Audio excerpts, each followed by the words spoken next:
Whitebook is quite a sight to behold.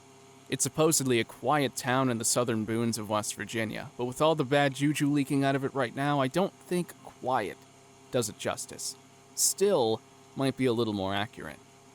It almost feels like nothing moves. As I drove into town this morning, it was like deja vu.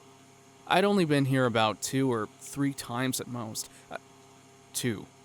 It was 2.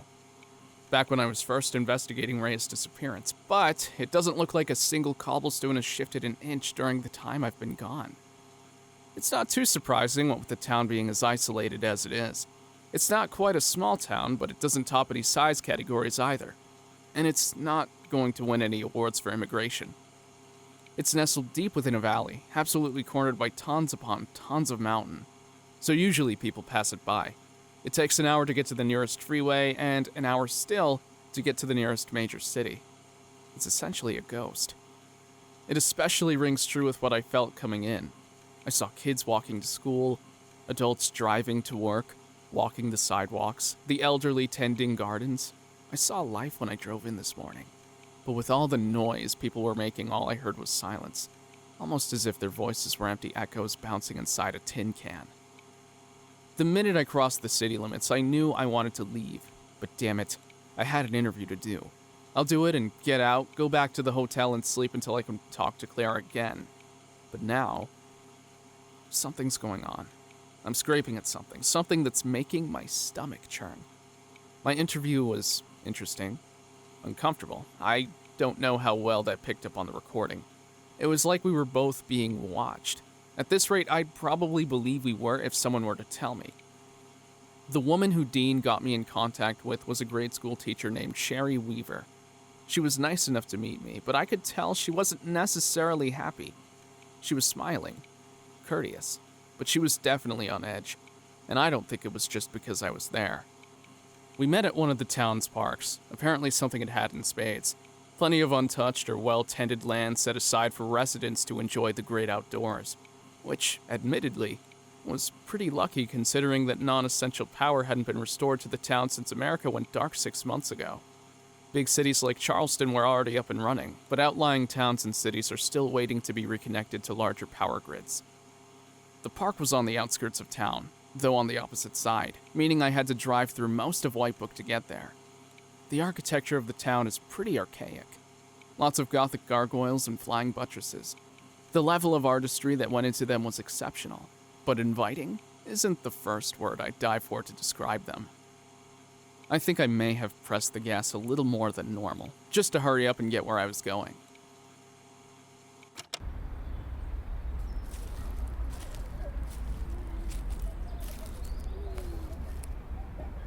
Sherry Weaver? You must be Ethan. It's nice to meet you. Same. Though, I wish it were in cooler weather. Well, when most of the buildings in town are decorative stone and don't have AC anymore, there really aren't too many cool places to stay. Have you tried sleeping in this weather? Not since summer camp when I was in high school. Sherry was very nice from the get-go. More welcoming than anything else seemed in the town at least. It helped she was easy on the eyes. A late 20-something with short chocolate hair and a full figure definitely helped to keep my morale up. She was rather quiet, reserved, but not because of her personality. It felt like she was getting something off her chest by talking to me, though a lot of that was preceded by dancing around the issue. What little glimpses I got of a more outgoing personality were buried in some kind of anxiety about what we were going to be discussing. We played with casual conversation, but eventually we got down to the brass tacks. I almost wish we could have just kept talking about the weather. So, Mr. Sommers wasn't exactly descriptive about what I should talk with you about. I kind of get the impression you know, but I don't... When you're a teacher, you see a lot of weird things. Art projects are normally pretty zany. Sometimes you get the really nutty kid who takes pranks too far. And then you get things like a deer carcass splayed on your windshield while class is in session. Oh my. Yeah, it wasn't me. It wasn't my car that someone did that to. It was another teacher. Okay, yeah. But a deer? Yeah, I have no clue why someone would do it. And it was all gutted and splayed out and... Ugh.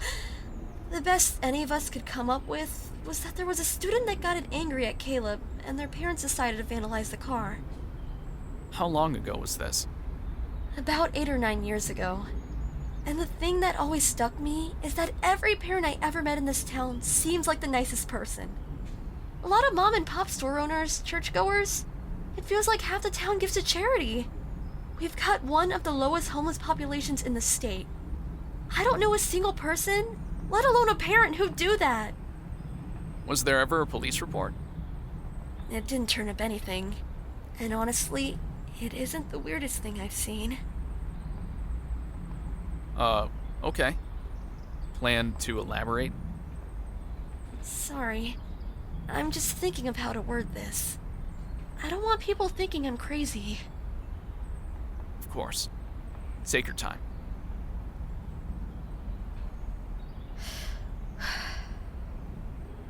Okay, so after the deer prank thing, the mood around the school changed. The kids started to seem more restless than normal. Which, I mean, 5th graders are going to be that way the closer you get to the end of the year. But I just started to notice, I don't know what exactly. Some kids were bringing less food from home, some just stopped eating altogether. Whole cliques started avoiding each other, and one of the girls got ostracized almost immediately after that deer appeared. I don't think she had many friends for the rest of the year. Do you think it was trauma? Like kids losing their appetites after seeing the deer? I thought that at first, but only a handful of kids saw the deer, and only 1 or 2 from my class. Not to mention, we have a lot of recreational hunters in town, so a dead deer, even when thrown on a windshield, wouldn't be something too damaging. No, this went through the whole school, and it's even weirder because it didn't let up when they changed years. How do you mean? I mean, the kids always seem to divide themselves the same way. Mostly the kids with parents who go to church sticking together, while the rest stay away from them. I would have thought maybe it was just the kids who go to Bible school together grouping up, but it seemed more constricting than that. Like an us versus them mentality. It's happened less and less as the years went on, but it hasn't completely gone away. It didn't seem strange at first, but the longer it went on, it made even less sense. Is it happening anymore? No. Well, yes? That's what's strange. The kids this year were acting, well, normal. The more outgoing kids knit together, and the introverts stayed at their corners. Nothing along the lines of religious segregation like before. And then the blackout happened. Oh, yeah. I'd never thought how it might have affected schools. No, I mean, it messed with my lesson plan, but the kids, they seem confused now. I saw Brandon and Andre, 2 best friends. I know how close they are. Just walk right past each other without a word. Mira and Kelly tried to talk to each other when another group of girls dragged Mira off into another conversation and blocked Kelly out. They're dividing again, and it's worrying me. They need to learn how to socialize outside their cliques if they want to survive in the world. I guess I can only be thankful I don't have another Constance in my class. Constance? Yeah, that was the girl who everyone seemed to push away the first year this kind of stuff started happening. I tried to keep in touch with her, but it was hard. I hope she managed to make some friends. Constance. What was her last name? Well, it's not right to tell people the names of my students. Was her name Constance Sayre? Yes. Do you know Constance? No, I don't, but I've heard about her. I was, investigating the disappearance of her cousin 11 years ago. Oh, I didn't know about that. She never mentioned it to me. I never met her, so I don't know if I should be surprised about that. Someone said they might know something about the cousin. That's why I came back to the States. You're not from Charleston? No, I live in London. I'm just visiting. I guess I'm trying to... Trying to? Never mind. So the kids. They started acting weird when the blackout hit the East Coast? Yeah, but it was more than a blackout. Yeah, and that EMP crap. That's not what I meant. Same night the blackout happened was the night that the main cathedral in the town burned down. The community's still taking it pretty hard. There's still a big outcry for it to be rebuilt, but the congregation's waiting on an architect from their parent church. What denomination is it? Christian of some sort. I asked once, but I can't really remember. Mormon, maybe? Those are the ones with the 3-hour services, right? I'm not sure. I'm not particularly religious. Seems odd to call in a special architect. Well, the church was a huge founding part of the town. There's a lot of pride in the buildings around here. I mean, the kids acting weird seems a little more logical right now. The church is in a weak place right now, so the families are sticking together instead of mingling. The community's pitching in, but until they manage to get another cathedral up, I don't think the town will be quite the same. Hope they still have the bake sale, though. Bake sale? Huge one, every year. They go all out and I usually blow whatever raise I get on it. Sounds like a place I don't want to be. Why's that? Diet. Sitting at a desk for hours on end doesn't exactly do any favors to the physique. So let me get this straight. The church burned down the same night as the blackout? Yeah, it had a lot of folks terrified. Whispers about bad omens floating around. Kids started splitting up after that. I don't really think it's a bad sign, but then again, I'm not as superstitious as most people. I don't know. The way you described the kids acting sounded a lot like a remake of Children of the Corn. Sorry, never seen it. Oh. Well, neither have I. Just thought it could be a fitting reference. You know, Mr. Sommers mentioned people intruding on his property and maybe someone sabotaging his crops. Have you noticed anything quite like that around here? People tend to stick to themselves around here. We have events like the sale, but I don't see that happening. Then again, I can't speak on everyone's behalf. For all we know, there's a junkie out there wandering onto his farm.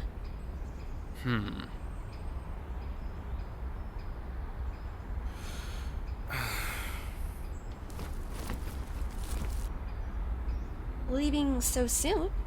Get what you need? I don't know what I got. This town's strange, but that's all I can really come up with right now. I don't know where I'm going with this. Maybe you'd like to talk about it over coffee? There's a great cafe down the street. I think I'll pass. It's too hot for coffee, and socializing with a source isn't very professional. But thank you for the offer. And thank you for talking with me. I don't know what I'm going to do with it yet, but it's something. Anytime. It's been a pleasure, Mr. Kavanaugh. Walking back to my rental served an interesting experience, with several park-goers giving me a once-over as I passed by. Not one said a word, perpetually quiet as they walked by me. No greetings, no reactions, nothing. That wouldn't be so unusual, but that irking sense that I didn't belong crept back into my neck, so much so that I was almost bolting to my car at the end of the trail. With my hair prickling, I thought maybe a quick escape back to Charleston was a good choice of action. Eat somewhere, check in with the boss back in London, and make sure my job wasn't eaten by a team of monkeys at typewriters. But, of course, curiosity got the better of me. Sherry's words didn't do it justice. The cathedral was gorgeous. Or at least, it had been. Despite the char and debris, I could still make out the masterfully fitted cyclopean stones that comprised the foundation. The tall, hanging bends with flowery molds, the cracked and shattered stained glass, caked soup coating hints of twinkling colors. 3 heavy oak doors sat in the front, more portals to another world than entryways to a building. And what I could glimpse beyond that? The high ceilings that begged to kiss the sky, the beautiful hand-painted murals, all served to hint at a former glory, tarnished in ash and cinder. This place had once been beautiful, had served as a place of worship for thousands of people over the years, and even with the yellow caution tape barring the entrance, I couldn't shake the sense of invitation leaking from behind the singed oak barriers. I wanted to go in. So without even thinking about it, I'd pulled into the parking lot, gotten out of my car, and gone on in.